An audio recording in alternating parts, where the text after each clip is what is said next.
Baik, saya izin buka nih. Bismillahirrahmanirrahim. Assalamualaikum warahmatullahi wabarakatuh. Waalaikumsalam warahmatullahi Waalaikumsalam wabarakatuh. warahmatullahi wabarakatuh. Alhamdulillah ala kulli hal wassalatu wassalam ala Rasulillah Muhammad sallallahu alaihi wasallam. Jazakumullah khairan kasiron ya bihudurikum bihadal majlis ya bihada Zoom. Ya. Awalan haya naftatih hadal fasal bikiroati basmalah. Bismillahirrahmanirrahim. Mudah-mudahan hadir rahmat dan ridho dari Allah Subhanahu wa taala. Sekali lagi terima kasih atas kehadirannya ya teman-teman dari S1 ARS ya, Administrasi Rumah Sakit dan TIF, Teknologi Informasi. Ya, jangan lupa untuk presensi di Edu, ya, saya set maksimal 08.40 ya, sesuai jam perkuliahan 07 sampai 08.40. Dan materi juga sudah saya upload di Edu. Ya, pada pagi hari ini kita akan mereview kembali wawasan kita ya terkait jual beli. Wah, ini pakai diksi etika ya. Bisa nanti dijelaskan bedanya etika, akhlak, dan moral dalam perspektif Islam. Oke, saya kira itu silakan kepada kelompok 7 ya untuk menyampaikan risalahnya. Ya, Assalamualaikum warahmatullahi wabarakatuh. Di sini kami kelompok 7 akan menjelaskan hakikat dan etika jual beli dalam perspektif Islam. Lanjut,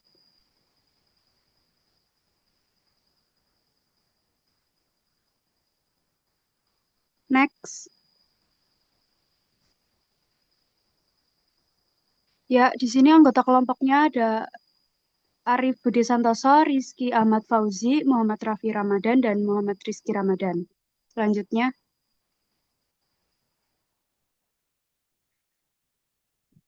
yang pertama kita masuk ke pendahuluan dulu. Jual beli dalam Islam merupakan bentuk muamalah yang tidak hanya bernilai ekonomi tetapi juga mengandung dimensi etika, moral, dan spiritual sehingga pelaksanaannya harus berlandaskan prinsip keadilan, kejujuran, dan kemaslahatan dengan Al-Quran dan Sunnah sebagai pedoman utama.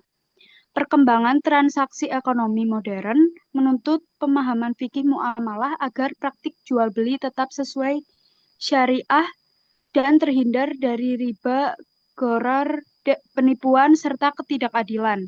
Oleh karena itu, kajian ini bertujuan menjelaskan konsep jual beli dalam fikih Islam, meliputi rukun, prinsip, dan batasan antara yang diperbolehkan dan dilarang, sebagai pedoman bagi praktik ekonomi yang adil dan etis dan berkelanjutan.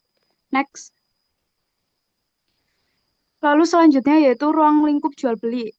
Jadi dalam fikih Islam, jual beli adalah transaksi antara penjual dan pembeli untuk menukar harta atas dasar suka sama suka atau antarodin.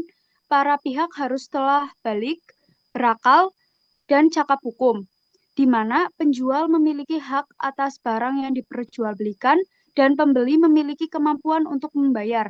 Objek jual beli berupa barang atau jasa wajib jelas sifatnya, kualitasnya, dan kuantitasnya agar terhindar dari unsur gharar yang dilarang. Akad jual beli dilakukan melalui ijab kabul yang jelas tanpa paksaan serta menggunakan alat tukar berupa uang atau barter yang disepakati bersama. Next. Lalu selanjutnya yaitu prinsip-prinsip jual beli dalam Islam. Jadi prinsip-prinsip jual beli dalam Islam itu adalah transaksi jual beli yang dimana harus berlandaskan prinsip-prinsip syariah, yaitu kehalalan barang dan proses transaksi, kejujuran dalam penyampaian informasi, keadilan agar tidak merugikan salah satu pihak, serta kerelaan kedua belah pihak tanpa paksaan. Nah, selain itu, jual beli tidak boleh menimbulkan mudarat atau dilakukan dengan cara yang batil. Nah, prinsip-prinsip ini sering saling melengkapi untuk memastikan bahwa jual beli tidak hanya sah secara hukum, tetapi juga bernilai etis dan membawa kemaslahatan bagi semua pihak. Next. Ya, selanjutnya akan dibacakan oleh Arif. Dalil Al-Quran tentang jual beli, yaitu di dalam surah Al-Baqarah ayat 275 yang artinya Allah menghalalkan jual beli dan mengharamkan riba. Ayat ini menegaskan bahwa jual beli diperbolehkan karena dilakukan secara adil dan atas dasar kesepakatan. Sedangkan riba diharamkan karena mengandung unsur ketidakadilan dan eksploitasi. Ayat ini menjadi dasar larangan praktek riba dalam transaksi ekonomi. Al-Quran Surah An-Nisa ayat 29 yang artinya, wahai orang-orang yang beriman, janganlah kamu saling memakan harta sesamamu dengan cara yang batil, kecuali dengan perdagangan yang berlaku atas dasar suka sama suka. Di surah Al-Jum'ah ayat 10 yang artinya, apabila telah ditunaikan sholat, maka bertebarlah kamu di muka bumi dan carilah karunia Allah. Ayat ini menunjukkan bahwa bekerja dan berdagang merupakan aktivitas yang dianjurkan setelah menunaikan ibadah selama dilakukan secara halal dan sesuai prinsip syariah. Next.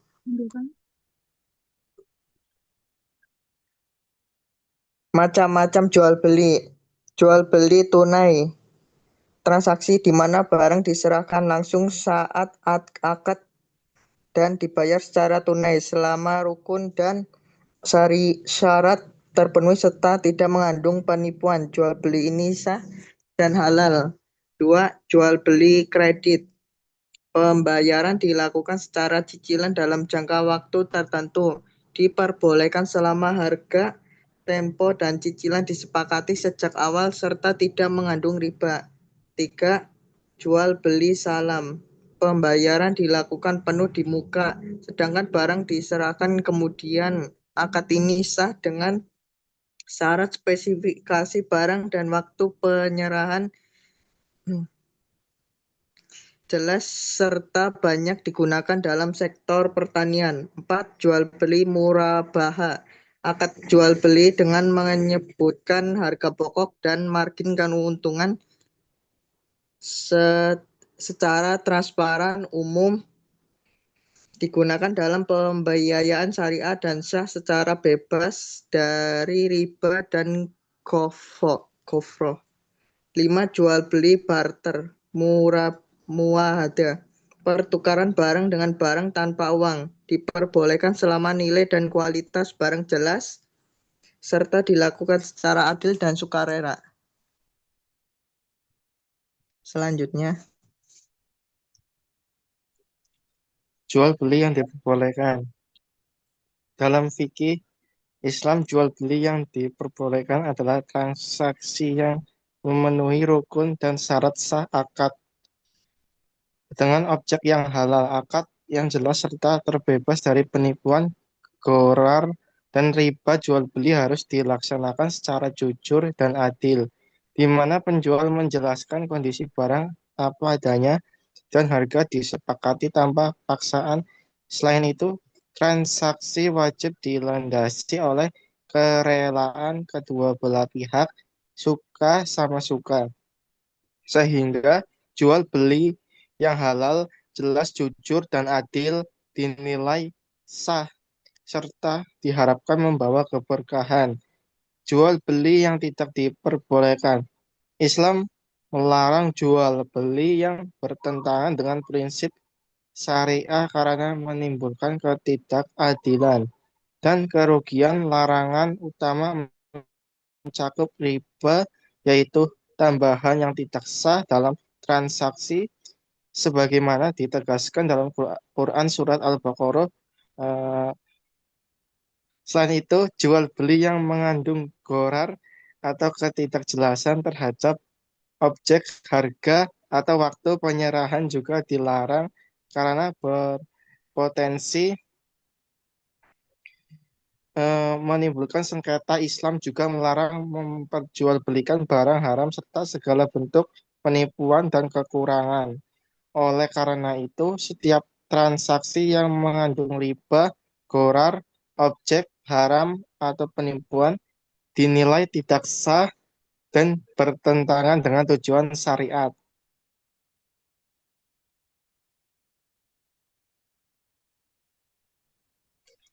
Kesimpulan, Kesimpulan, jual beli dalam fikih Islam diperbolehkan selama memenuhi rukun dan syarat dan serta berlandaskan prinsip kehalalan atau kejujuran atau keadilan, kerelaan atau dan tidak menimbulkan mudarat. Al-Quran menghalalkan jual beli dan mengharamkan riba serta melarang penipuan dan gharar atau sehingga fikih jual beli tidak hanya mengatur hukum transaksi atau tetapi juga menanamkan nilai etika dan tanggung jawab sosial dalam kegiatan ekonomi.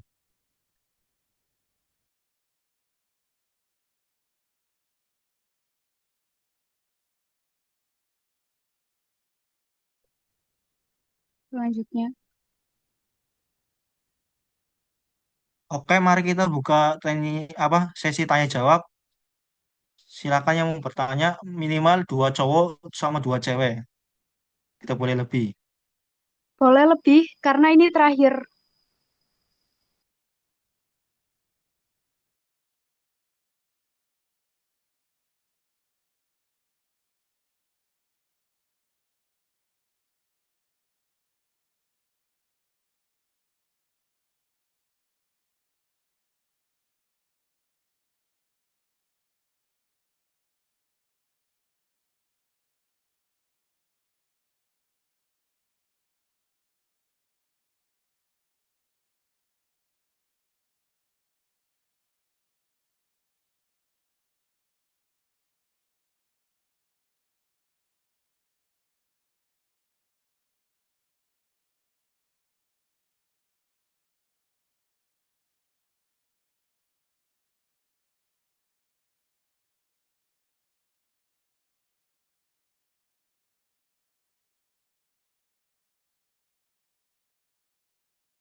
Ya, izin menjawab pertanyaan dari Mutiara Kania.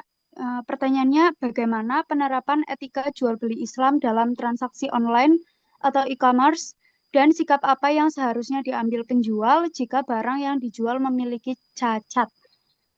Izin menjawab ya.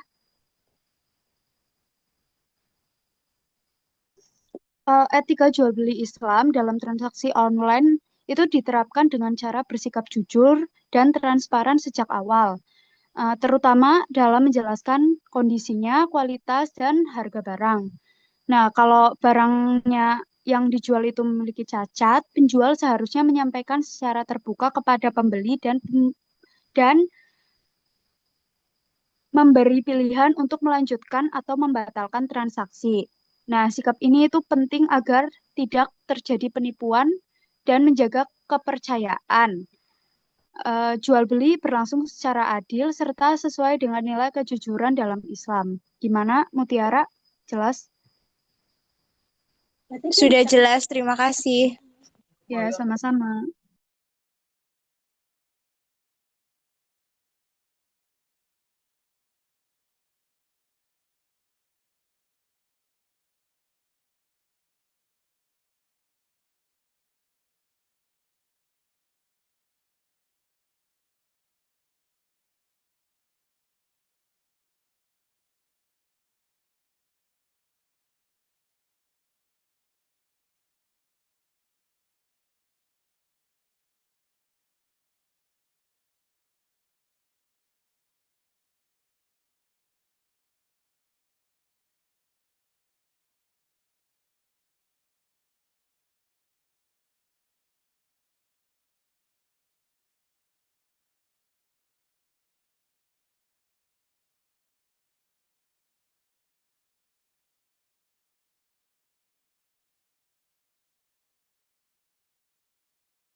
Izin menjawab pertanyaan dari Raharjani Puspita.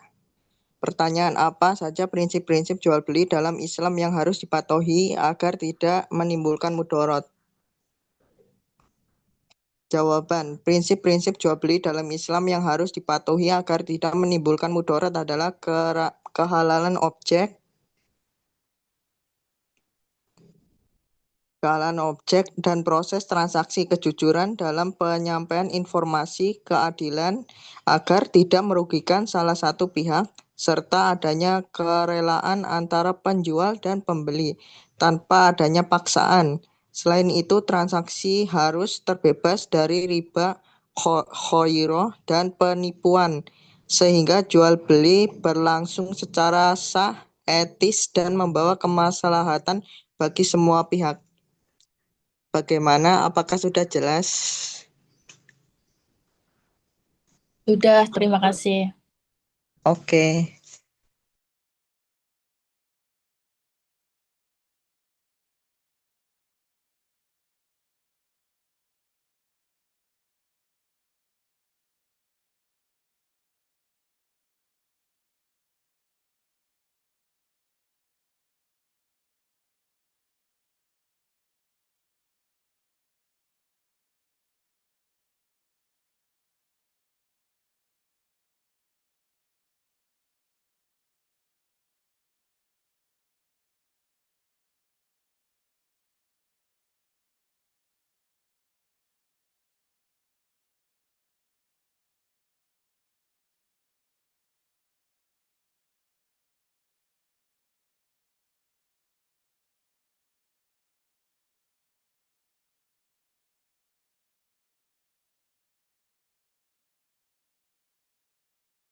Oke, saya akan menjawab pertanyaan dari Farhan Reza. Banyak ulama yang menyebut bahwa jual beli yang dilakukan sesuai syariat dapat bernilai ibadah. Jelaskan argumentasi yang mendasari pandangan ini dan bagaimana seorang muslim bisa menjadi aktivitas ekonomi sebagai bagian dari ibadah. Jawabannya adalah banyak ulama yang menyatakan bahwa jual beli yang sesuai syariat dapat bernilai ibadah karena Islam tidak memisahkan urusan dunia dan akhirat. Aktivitas ekonomi menjadi apabila dilakukan sesuai ketentuan Allah dan Rasul yang serta dinyatakan karena Allah. Jual beli yang dilakukan sesuai syariat dapat bernilai ibadah karena merupakan bentuk ketaatan kepada Allah Subhanahu wa taala dalam mencari rezeki yang halal. Jika dilakukan dengan niat karena Allah atau jujur atau adil dan menjauhi riba serta penipuan atau maka aktivitas ekonomi menjadi bagian dari ibadah. Dengan demikian, usaha tidak hanya bernilai duniawi tetapi juga mendatangkan pahala dan keberkahan.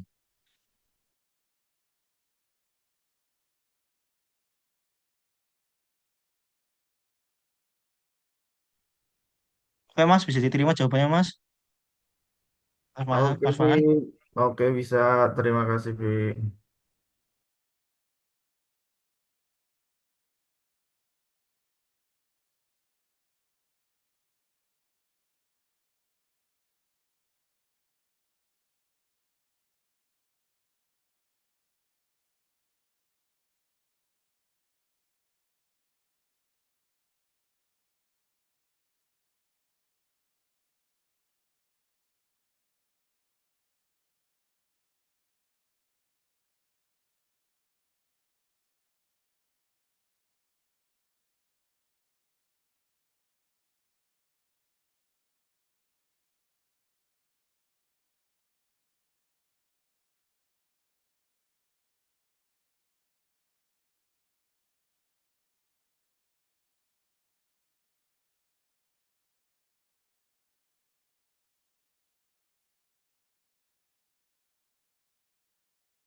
Oke, saya akan menjawab pertanyaan dari Emilda Yulisari.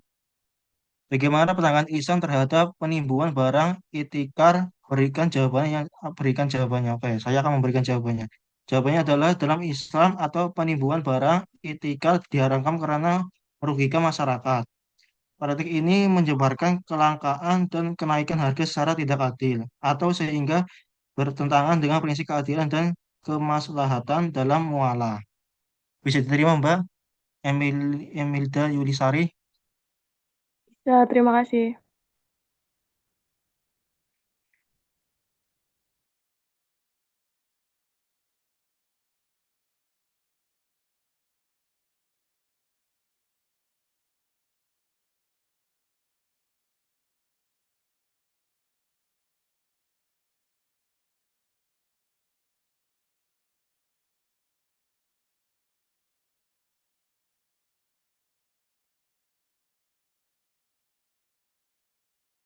Izin menjawab pertanyaannya Isti Nadila. Bagaimana konsep keadilan dan kejujuran diterapkan dalam transaksi jual beli menurut pandangan Islam?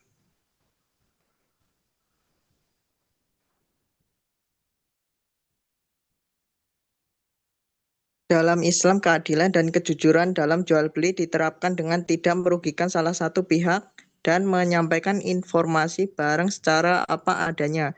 Penjual tidak boleh menipu, mengurangi timbangan, atau menyembunyikan cacat barang, sedangkan pembeli juga harus bersikap jujur dan pembayaran dengan adanya keadilan dan kejujuran, transaksi menjadi sah, saling menguntungkan, dan membawa keberkahan. Bagaimana? Apakah sudah jelas? Sudah, terima kasih. Oke.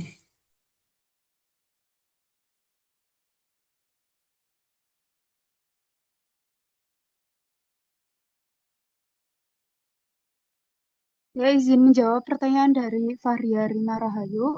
Pertanyaannya, bagaimana transaksi jual beli dapat membawa kemaslahatan bagi semua pihak menurut prinsip Islam?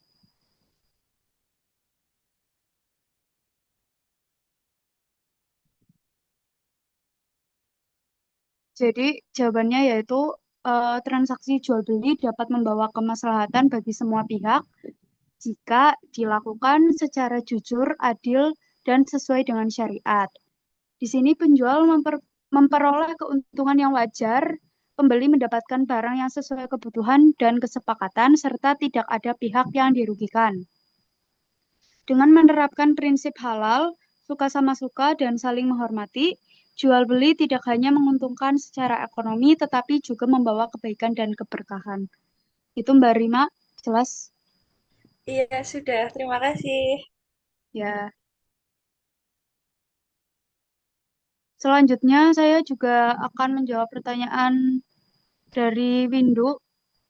Mengapa Islam melarang praktik jual beli yang mengandung unsur gharar atau ketidakjelasan, penipuan, dan kecurangan? Jelaskan dengan contohnya. Jadi, Islam melarang jual beli yang mengandung gharar, penipuan, dan kecurangan karena dapat merugikan salah satu pihak dan memicu perselisihan. Ketidakjelasan membuat pembeli tidak tahu pasti apa yang dibeli, sementara penipuan dan kecurangan merusak keadilan dan kepercayaan dalam transaksi. Nah, contohnya itu seperti menjual barang online tanpa kejelasan kondisi dan spesifikasi, terus menipu kualitas barang dengan foto palsu. Nah, itu juga mengurangi timbangan dan jumlah barang. Jadi, praktik seperti ini itu bertentangan dengan prinsip kejujuran dan keadilan yang ditekankan dalam Islam. Gitu, jelas? Windu, jelas nggak?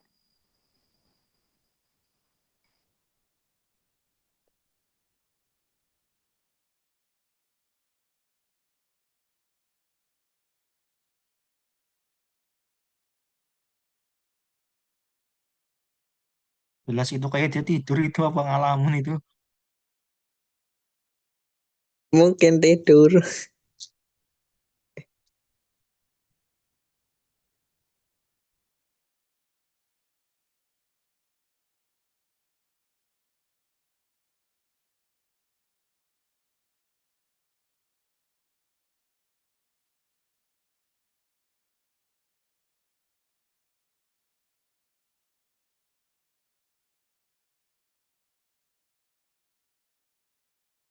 Izin menjawab pertanyaan dari Muhasonah Nurul Imani. Sebutkan dan jelaskan secara singkat rukun jual beli yang harus dipenuhi agar sebuah transaksi dianggap sah secara syariah. Nah, jadi itu rukun jual beli yang harus dipenuhi agar transaksi sah secara syariah itu antara lain meliputi penjual dan pembeli yang cakap hukum dan melakukan transaksi secara sadar. Objek jual beli yang halal, jelas, dan dapat diserahkan. Terus akad yang berupa ijab dan kabul yang menunjukkan kesepakatan kedua belah pihak secara nilai tukar atau harga yang disepakati dengan jelas. Nah, jika seluruh rukun ini terpenuhi, maka jual beli dinilai sah menurut Islam. Itu, Ima, jelas? Cukup, terima kasih. Sama-sama.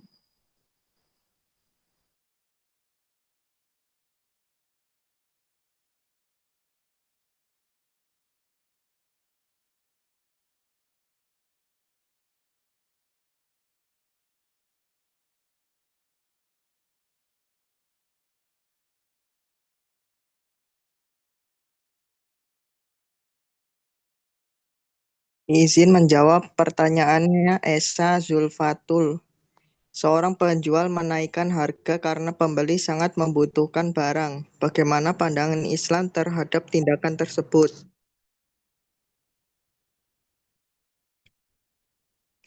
Jawaban, dalam pandangan Islam, menaikkan harga karena memanfaatkan kebutuhan mendesak pembeli termasuk perbuatan yang tidak etis dan bertentangan dengan prinsip keadilan Islam. Memperbolehkan keuntungan tetapi melarang pengembalian keuntungan berlebihan yang merugikan orang lain. Tindakan tersebut dapat mendekati praktik zalim karena memanfaatkan kesulitan orang lain demi keuntungan pribadi. Bagaimana? Apakah sudah jelas? Mbak Esa? Jelas, terima kasih.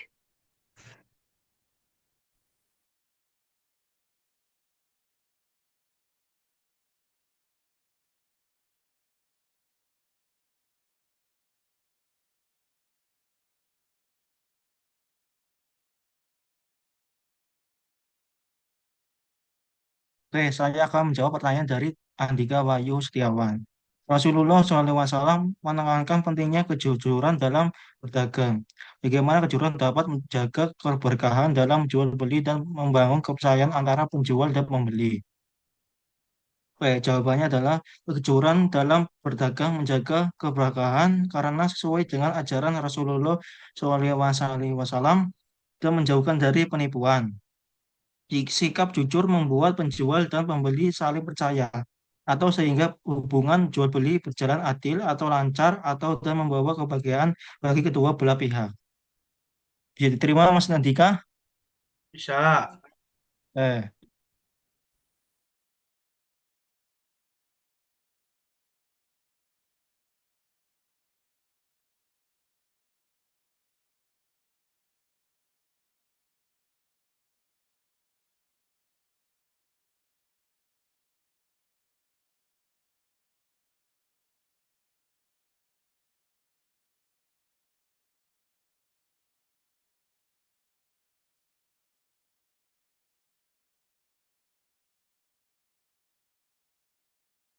Izin menjawab pertanyaannya Mbak Aziz Meliana. Bagaimana prinsip al-takrih suka sama suka diterapkan dalam transaksi jual beli saat ini, khususnya dalam sistem digital dan marketplace online?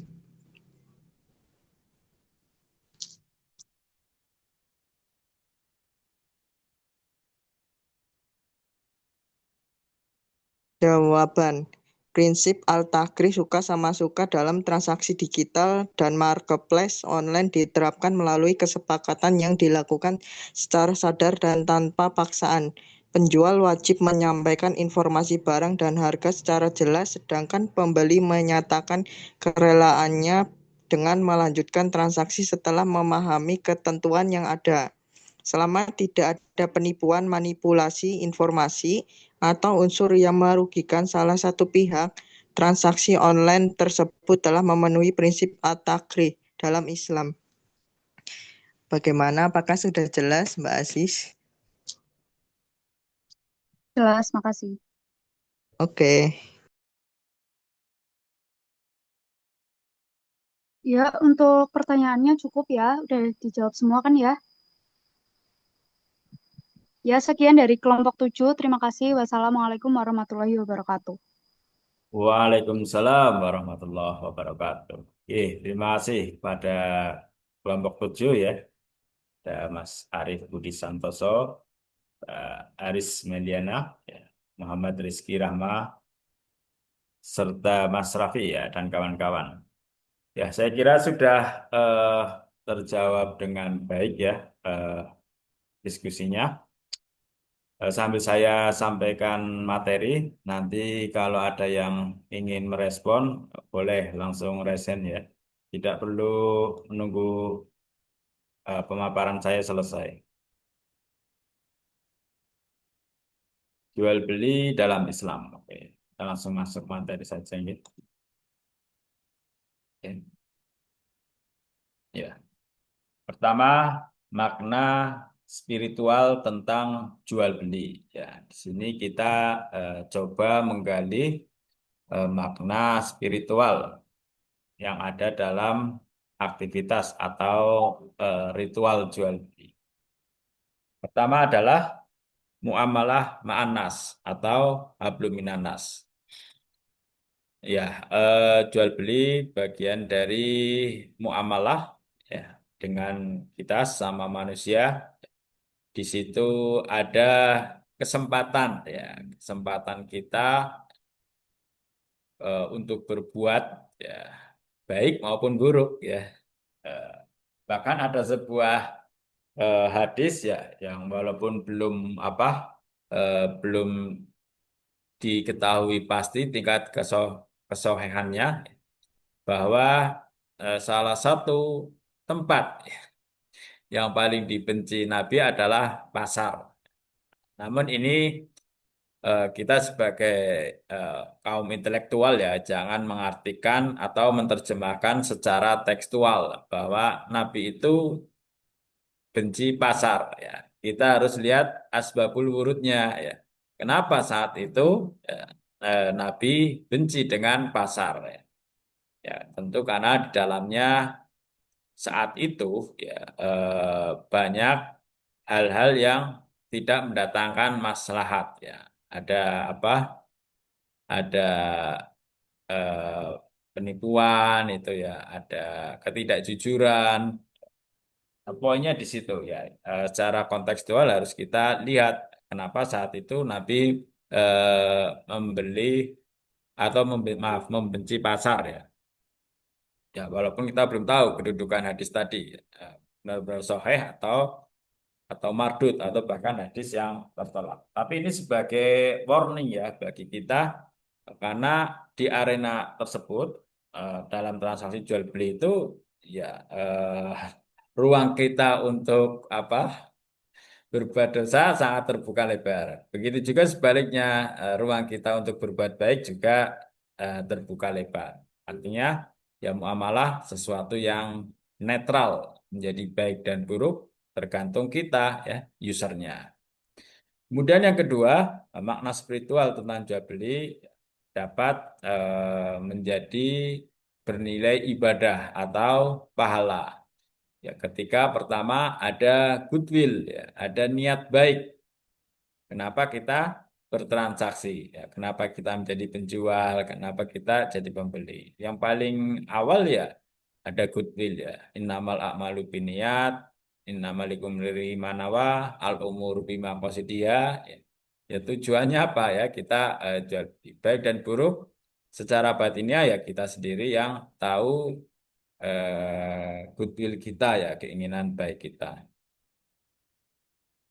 Dan juga tentu ya selain goodwill juga pelaksanaannya ya, dilakukan sesuai ketentuan syariat. Ya, tadi sebutkan ada kejujuran, ya, ada keadilan, eh, tidak ada diskriminasi, antara dimingkum ya dilakukan secara sukarela, saling ridho. Ya.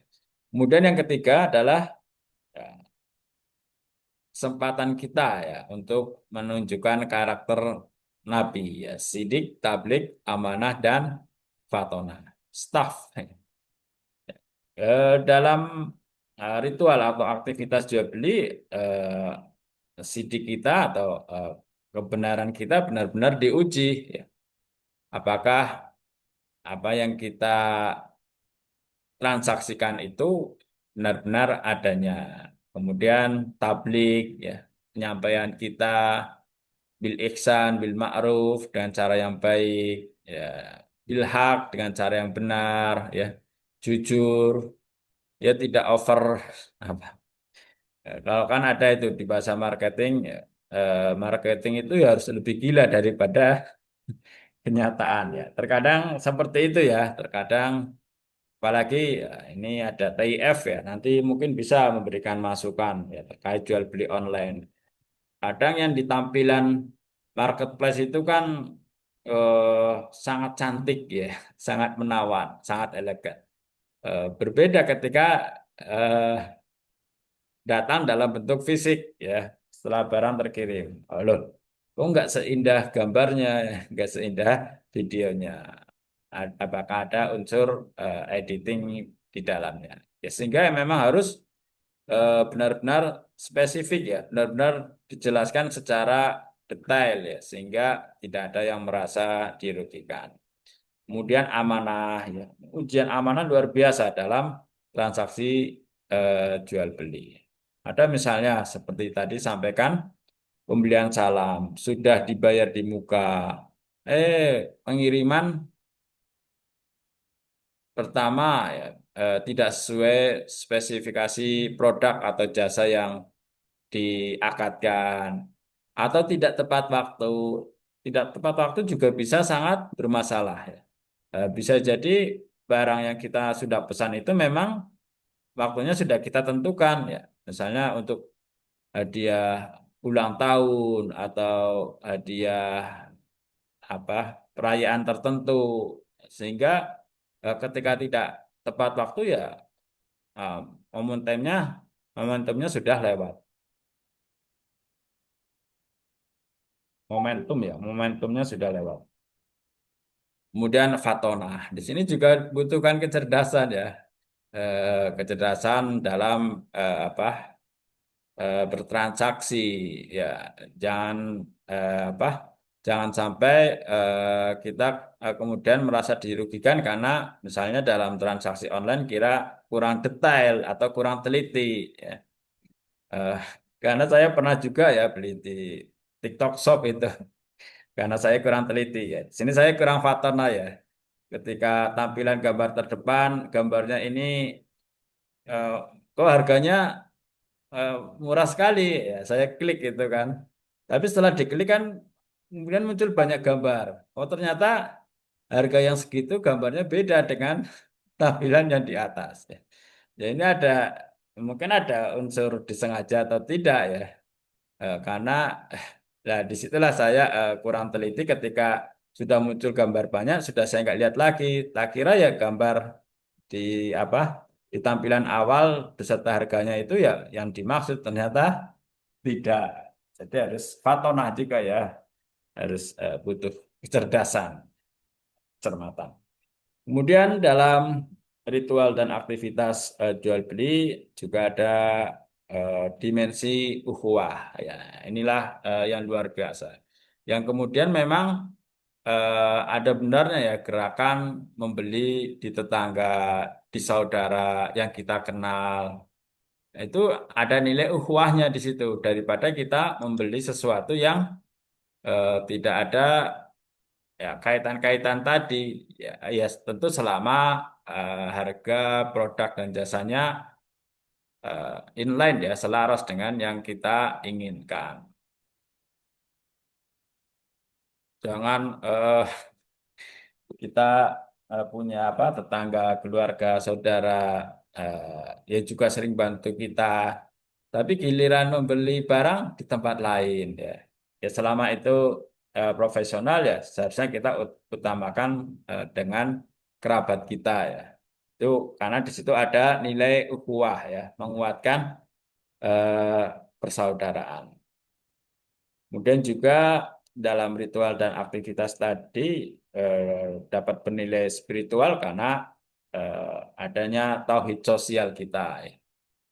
Jadi tauhid tidak berhenti hanya saat kita di atas sajadah ya.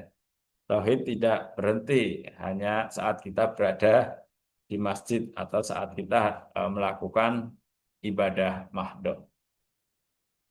Baik itu sampai sini. Mungkin ada yang ingin merespon, silakan resen kalau ada ya. Kemudian pandangan Islam tentang jual beli. Di Al-Baqarah 275 ya, tadi juga sudah disampaikan wa ahalallahul bai'a wa harramar riba. Ya, inilah peringatan kalau sudah ada yang halal kenapa harus mengambil yang haram. Padahal kalau kita mau checklist itu ya, tentu yang dihalalkan Allah jauh lebih banyak daripada yang diharamkan.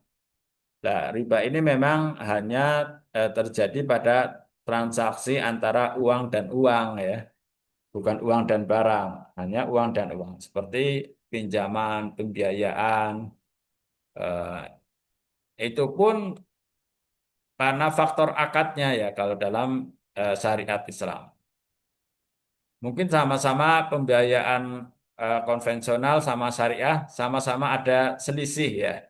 Ya, sama-sama ada kelebihan. Tapi yang membedakan memang akadnya. Itu dianalogikan sama dengan nikah dan zina. Ya. Dua-duanya kan perbuatan yang sama ya, berhubungan layaknya suami istri. Yang satu nikah memakai akad nikah, yang satu zina tidak memakai akad nikah, ya, yang satu halal, yang satu haram. Begitu juga sama-sama pembiayaan di bank syariah, akadnya ada sendiri ya seperti murabahah, akad jual beli dan lain-lain. Tapi di bank konvensional akadnya berbeda gitu ya.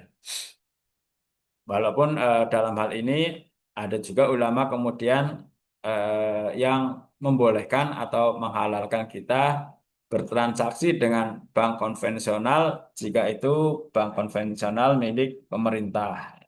Ya, dengan alasan, dengan argumen bahwa eh, dengan ikut berpartisipasi mengembangkan bank pemerintah, ya kemaslahatannya lebih banyak ya, daripada bank konvensional milik swasta yang hanya ya untuk golongan dan keluarganya. Nah, kemudian ada beberapa kaidah usul fikih tentang pandangan Islam tentang jual beli ini. Pertama adalah la dororo wala diror. Ya tidak ada kemudorotan dan juga tidak mendatangkan kemudorotan dalam transaksi jual beli. Ad-doror yuzalu. Ini menguatkan lagi bahwa dalam transaksi jual beli hal-hal yang mendatangkan mudorot ya harus dihilangkan. Ya. Ada nggak jual beli barang atau jasa yang mendatangkan yang dapat mendatangkan mudarat. Kemudian al aslu fil asya'i al ibahah. Asal hukum dari segala sesuatu bil muamalah al ibahah boleh. Ya, jadi dalam konteks muamalah duniawiyah kita mau ngapain saja boleh halal. Hatta ya dulu ala dalili tahrimi atau hatta ya dulu ad dalil ala tahrimi sampai ada dalil yang mengharamkannya. Ya misalnya ini kan wa ahalallahul bai'a. Allah menghalalkan, maaf, Allah menghalalkan jual beli. Nah, sekarang bagaimana? Itu kan umum ya, dalil umum. Sekarang bagaimana dengan transaksi jual beli eh, trading apa kripto ya, mata uang virtual atau Bitcoin. Nah, itu halal apa enggak itu? Trading, ini mungkin teman-teman TIF bisa nanti ya memberikan wawasan. Sekarang masih dalam kajian Muhammadiyah ya, apakah itu boleh atau tidak. Ya. Walaupun banyak yang berpendapat trading semacam kripto, Bitcoin itu identik dengan al-maisir ya, identik dengan judi. Karena alat analisanya dianggap eh, belum apa belum ada unsur kepastian yang setinggi dengan misalnya kita trading saham ya, atau jual beli saham. Kalau saham kan kita bisa menilai perusahaannya apa, bidang usahanya apa, manajemennya siapa, laporan keuangannya seperti apa. Nah, kalau ini trading kripto, bagaimana cara atau alat analisisnya? Walaupun di hal lain sedang dibangun opini yang positif bahwa kripto ini bisa jadi alat investasi yang akan menggantikan emas gitu ya. Karena emas apa ya sedikit banyak ikut andil merusak lingkungan ya karena ada penambangnya. Tapi kripto tidak ya. Nah, ini sedang dikaji. Ya, goalnya ya tentu eh, karena tujuan syariah itu kan untuk kemaslahatan. Ya, goalnya nanti ya lebih banyak mana maslahatnya apa mudaratnya. Itu goal terakhirnya ya. Kemudian ada juga kaidah fiqih, kaidah fikih, usul fikih, darul mafasid muqaddam. Darul mafasid muqaddam. Ya, menghilangkan kerusakan itu lebih diutamakan ala jalbi al-masolih daripada mendatangkan maslahat. Nah, ini juga jadi perdebatan ya. Ya, seperti ormas ya, ormas apa mendapatkan kesempatan ikut investasi di tambang. Ya. Kalau pakai kaidah ini kan pasti ada mafsadatnya ya. Pasti ada karena penambangan. Tinggal tadi mana apa maslahatnya lebih besar. Atau jangan-jangan ormas ini berani mengambil peran dalam bisnis tambang ini sebagai media dakwah, ya, sebagai contoh, ingin memberi contoh kepada yang lain bagaimana penambangan yang baik, ya, yang tidak merusak lingkungan, yang tidak berlebihan. Ya, karena hakikatnya sumber daya alam ya harus dimanfaatkan, tapi tentu dengan sewajarnya ya. Jangan berlebihan, artinya ada batasan yang jelas sehingga tidak merusak lingkungan. Ya, seperti yang ditenggarai sekarang yang sedang ada di Sumatera dan Aceh. Ya, Dhaharul fasad fil bahri wal bahri bima kasabat aydien nas. Telah nampak kerusakan di darat dan di laut akibat ulah tangan manusia. Ya, ini disebut deforestasi ya, adanya penggundulan hutan. Dan konon katanya hutan Indonesia sebagai paru-paru dunia hanya tinggal 18%. Ya, Allahu a'lam ya. Kemudian yang ketiga, ya, ruang lingkup jual beli. Ya, arenanya, ruangnya, arena tempat. Ada offline, ada online, ya, baik offline dan online ya ada apa unsur yang harus diperhatikan juga. Ya. Walaupun secara umum tentu lebih kompleks ketika jual beli di ruang maya ya atau di ruang digital. Apakah bentuknya barang atau jasa ya ini juga penting. Ya, karena ada yang berpendapat jual beli ya harus jelas fisiknya ya. Padahal harus harus apa bisa dilihat apa lahiriahnya ya. Padahal dalam hal jasa kan kita ya nggak bisa melihat toh, bentuknya. Kita jual beli pulsa, kuota kan nggak bisa melihat kuotanya ya. Ya hanya bisa melihat angka-angkanya.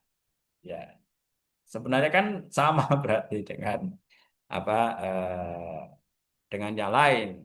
Artinya hakikatnya yang penting kita bisa apa, merasakan manfaatnya dari apa yang kita beli. Berarti itu barangnya ada. Ya, walaupun secara lahiriah, secara fisik tidak bisa kita eh, lihat dengan mata telanjang gitu ya.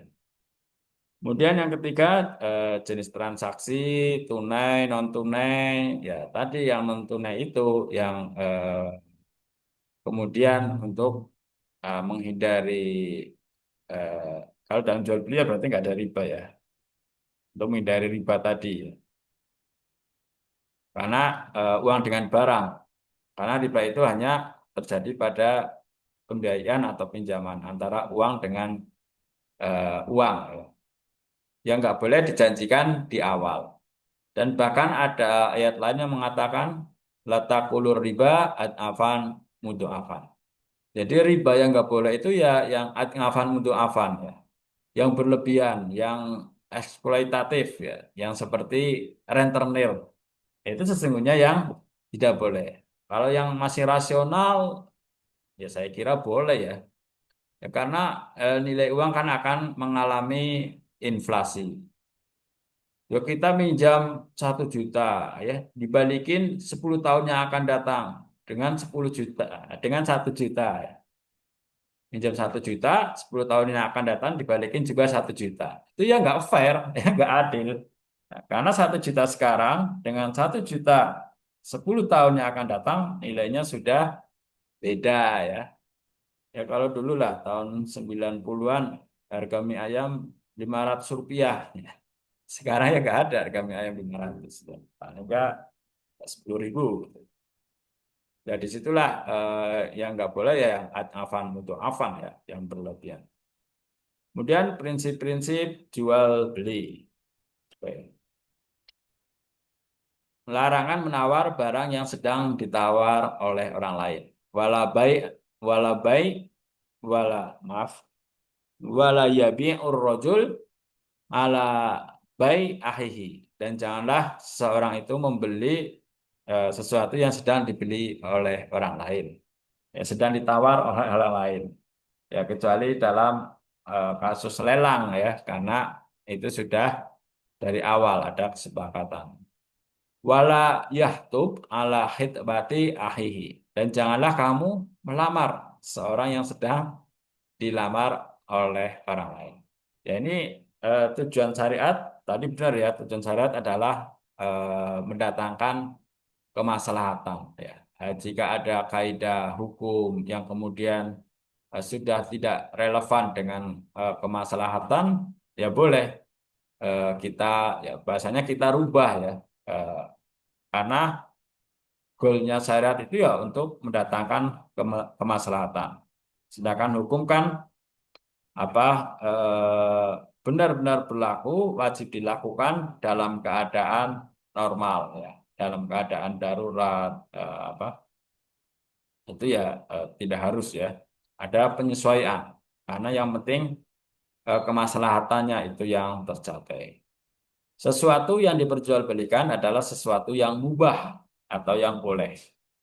Jadi mubah itu boleh ya, bukan bukan mubazir ya. Karena saya masih sering dengar orang bilang itu udah habisin makanannya mubah nanti. Kok mubah? Bahkan mubazir. Nah, apa itu sudah menjadi bahasa Indonesia? Mubah mubazir. Pertama adalah ya, yang bukan riba, yang bukan maisir, perjudian, atau al-gharar, ketidakjelasan. Ya seperti beli kucing dalam karung, tidak jelas. Nah, kucingnya dalam karung dijual nih, harganya sekian, padahal nggak tahu ya. Kucingnya sehat atau enggak, bagus atau enggak. Kemudian tadlis, penipuan, ya, tidak boleh ya. Ini sangat tergoda ketika seorang ingin merengkuh keuntungan yang berlipat ganda, sehingga ada penipuan. Ya termasuk dalam proyek MBG ya, perlu diawasi bersama. Ya. Apakah nilai 15.000 itu sudah dianggap wajar dengan MBG yang diterima oleh para siswa. Kalau mahasiswa belum dapat MBG ini ya, ahtitar ya, penimbunan dalam arti untuk menaikkan untuk agar barang langka sehingga harganya naik. Ya ini tentu punya tujuan yang tidak ini ya, tidak goodwill ya, tidak punya niat baik. Berbeda dengan investasi ya. Apalagi kalau untuk makanan ya, karena terkait hifdzun nafs, keselamatan jiwa. objeknya haram ya. Homer, minuman keras, babi. Ini pun dalam keadaan normal ya. Dalam keadaan tidak normal, ya misalnya apa ya dalam dunia kesehatan ya ada obat atau apa yang masih mengandung babi, tapi itu hanya satu-satunya ya. Tidak ada yang lain. Tapi demi keselamatan maka hifdzun nafs dipakai ya. Kemaslahatannya dipakai. Artinya ya boleh dalam keadaan darurat. Ini tadi yang saya maksud, kok belum saya ganti-ganti ya. Hifdzul akal, sebentar ya. Hifdzul akal, maqasid syariah. Ini kurang huruf lam tadi.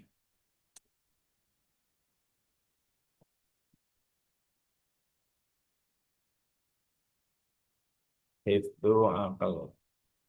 Ini apa? Laptop saya belum kompatibel untuk menulis Arab. Oke.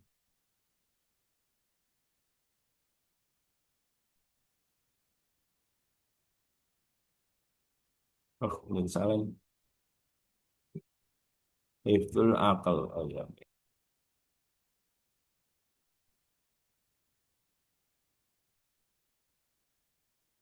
Ini yang kurang tepat ya. Nah, pertama, ini masih maqasid syariah ini ya apa tradisional ya punya Imam Statibi ya Maqasid Statibi. Hifdzuddin menjaga agama, hifdzun nafs menjaga jiwa, hifdzul akal menjaga akal, hifdzun nasl menjaga keturunan, hifdzul mal. Ya, ini harus berjalan bersama, terintegrasi. Inilah maqasid syariah. Tidak boleh hanya karena menjaga agama kemudian jiwa kita korbankan ya. Ya, misalnya kita boleh dalam keadaan terancam, misalnya dalam peperangan kita mengaku bukan Islam di lisan ya, itu nggak masalah. Atau kemudian seperti faham Islam radikal yang kemudian karena demi agama dia mengorbankan ini apa eh, mengorbankan jiwanya ya, yang ini ya, yang hifdzun nafs ini ya. Untuk bunuh diri, ya itu nggak boleh. Ini harus berjalan bersama. Bagaimana agar agama kita meningkat, selamat jiwa kita, akal kita, keturunan kita, dan juga harta kita secara bersama. Kemudian dalam Al-Maidah ayat 90, ya, ya ayyuhalladzina amanu, wahai orang-orang yang beriman, innamal khamr, sungguhnya apa minuman keras, wal maisir dan judi, wal ansab dan sesuatu yang dijadikan sembahan, wal aslam apa ya semacam eh, taruhan dengan panah, rijsum min amali syaitan, merupakan perbuatan kotor dan perbuatan syaitan. Fajtanibuhu, maka jauhilah olehmu la'allakum tuflihun, agar kamu. Kita melihat orang yang minum khamr, berjudi, ya relatif kehidupannya tidak baik ya. Kemudian dalil Al-Quran tentang jual beli, sini la takulu amwalakum bainakum bil batil. Janganlah kamu makan harta di antara kamu dengan batil, yang tidak hak. Ya. Illa antakuna tijaratan antara dengan kecuali atas jalan saling ridho. Antakuna tijaro.